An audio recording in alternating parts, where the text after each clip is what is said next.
Alright guys, pardon the noise. I got the heater on. So, did confirm that we do need one here. Looked at a couple of videos. I got the one on the bottom over there. And I'm going to shift over to side number 2. Start kind of messing with it.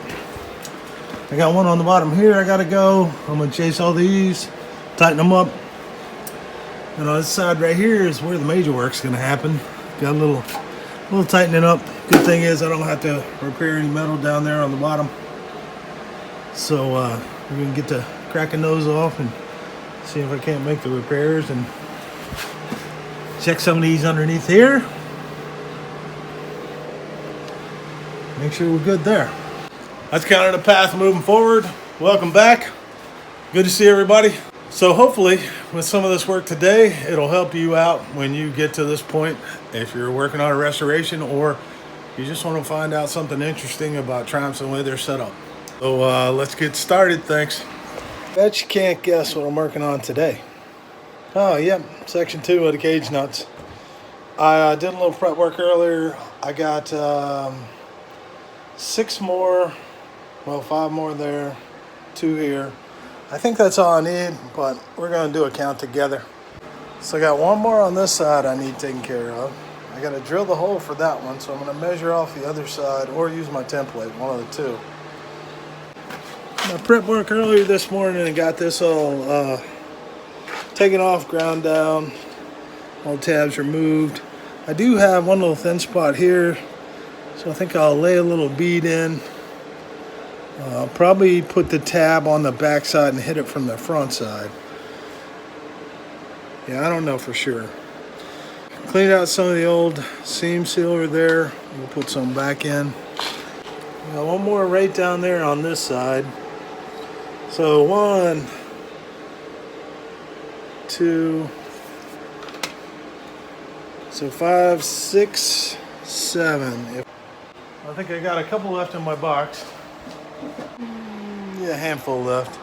Might want to order some more. Hey Siri, put that on my board.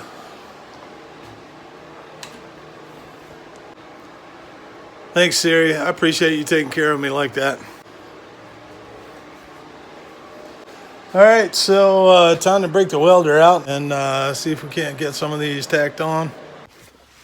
Well, if you've been here, you know that's quite a little bit of work. I got the one down here on this side as well, so I had to thin it up on the inside here in order to make that happen. That's side number 2. I'm going to chase some of these threads. I got to beat some of this metal back down. I forgot I had unboxed a little angled sander. That was perfect for getting in here and touching up some of these. So, picked up a new item here. I got a shrinker and a stretcher. Thanks to being notified by somebody. I mentioned I was looking for one, and they were kind enough to inform me that there was one on Facebook Marketplace. So I reached out and grabbed this one. Perfect. Checked it out. This is on the shrinking side and the stretching side. Got a few of these cage nuts in. Got a couple more I got to finish up on, and then I'm gonna brought a couple wood boxes in. I'm gonna remove some of the items that are in there so I can get to the front of the car, put them in these boxes, and probably move them up on top here somewhere.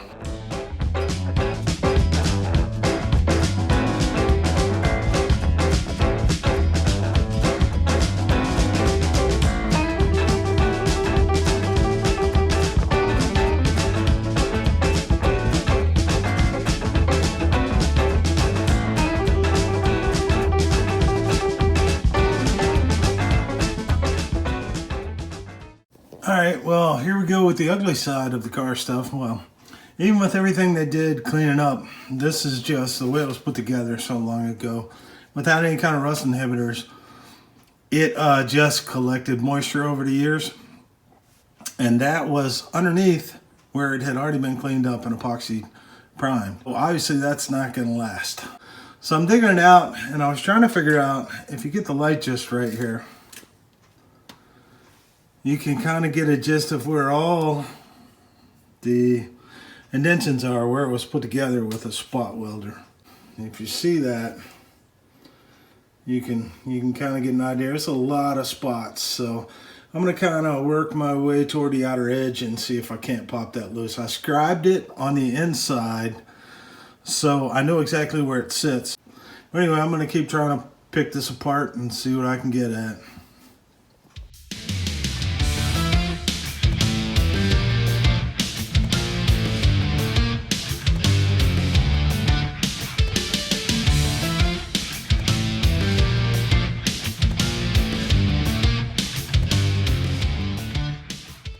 That's quite a bit of drilling, popping, trying to loosen, and you still see all the rust that's in there, so very important to take care of this properly.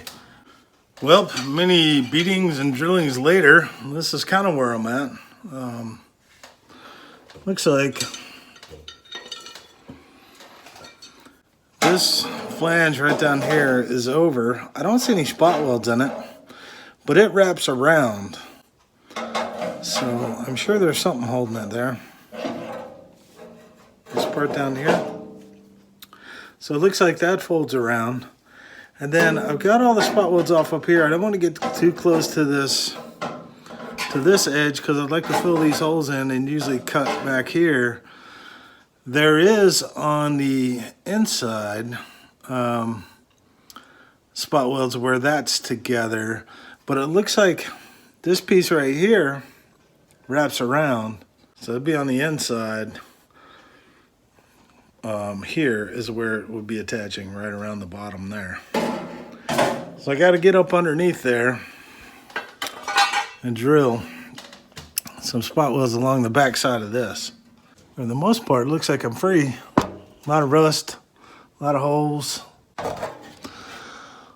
So I got to separate right here, this part, and split that down. And then I should be able to just pull that right off. That is going to be for another day. I've been leaning over this thing and bending over this thing for now. That's as far as we're getting. All right, got a couple things going on. If you've seen one of these, you know what it's for. So I have a daily driver that's, yeah, needs a little something. Got a code that popped up, borrowed this from my buddy. Thanks, James. So got some parts on the way, but my question was regarding scanners. What do you got? What do you like? I think I need to pick one up. Don't have much experience with them, so I'm trying to find out what's your favorite scanner. So drop it down in the comments below. Let me know what you use or what's best. I got, yeah, I gotta get one so I can get stuff figured out.